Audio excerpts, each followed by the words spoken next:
Kaya uli na po ko maglakad-lakad na lang po ko uli, no? Hindi na lang ko magpasundo sa akong anak. Exercise. So, humana ko pang limpyo dito. Sa kinder lang ko nang limpyo. Sa grade 2, mo apel na ko pang limpyo dito. Galing kay, kasi maka-istorbo ko dito. Nagsugod ng ilang exam. So, sa kinder na lang ko sa tubangan hantod sa ano. Tapos, pagtingin na po sa CR, wala yung mga tubig. May agat. So, karon may adto ko sa barangay. Hingi ako ng tubig. Karwa ng hapon sa tubig. Kaya may agas na yun. Wala pa nung maabot ng deliver. So, na may deliver na tubig hapon na pamaytiri. Tira na sa gawa. So, giinan ko sa mga opisyalis dito sa barangay. Sa babas-bas na tubig sa gawas. Di paghakot ito. Kaya naghakot lang pagtuloy. Kaya galon tuloy. Kaya galon yung hakot. Kaya ingon man sila nga. Sige lang tayo. Kaya nag-abot sa deliver sa tubig. Unahan na mo ang school. Putango na mo ang tubig. Ang mga drum nila nga kayo sulod. Oh, very good. Good job. Salamat kayo. Pero shout out pala no sa mga opisyalis din na sa Subabasbas barangay hall no. Labi na gid sa mga intern sa health center.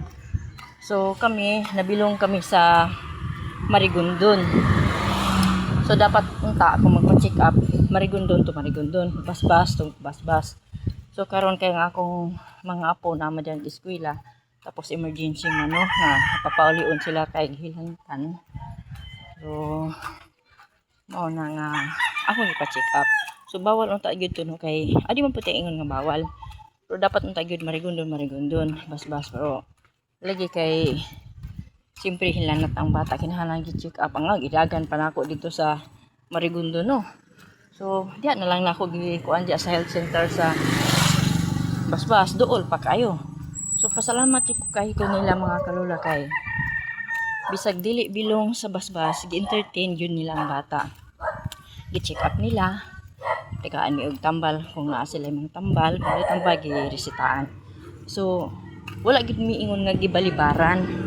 Wala po ko ingon nga kanang giingnan nga uy ma'am kanang kuan so nag-iingnan mi ma'am sakop mo sa Marigondon pero sige na lang di man pud pwedeng mo takbo pa mo dito kasi siyempre ilan tanong may mga bata no kay papauli so amo na lang na siyang check upon mo to check up nila so very good guys like good job no good job talaga kaya isang amat sa inyo check up sa akong apo kaya atong ating semana sa akong kinamaglangang apo ni anak ni GR. Tapos sunod na po tong isa si Pitpit. Oh, dako jud kay kung pasalamat ba. Na ilang gi-entertain ang bata. So mo nang nakaingon ko nga yung anak gid no, muway gipili ang tao no.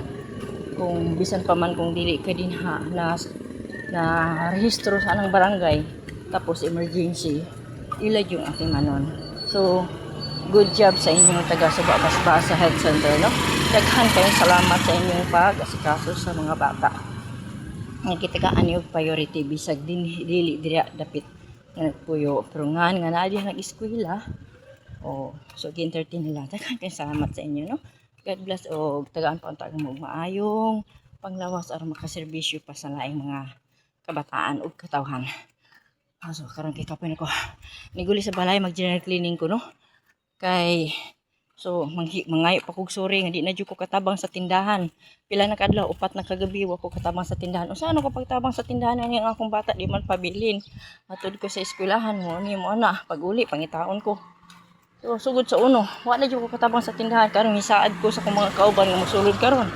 Unya karon kay kinahanglan mi mag general cleaning kay usod gyud ang sakit dito dapit sa mua. So magkikay na lang gitanong sa mga dinggi-dinggi ba. Ay grabe, di lalim. Ako magkahilak-hilak na dyan ko. Masakit ang mga bata. So karon mag general cleaning ko. Balibara na po na ako mga kauban nga di isa dyan ko katabang sa tindahan. May nalagid ako ng katabang-tabang ko sa tindahan. Pero saon man, di na gid kaya. So mamaya pagdating ko. Okay, thank you for watching. Sige lang kong daldal. Okay, pamahaw. Okay, bye. Love you all.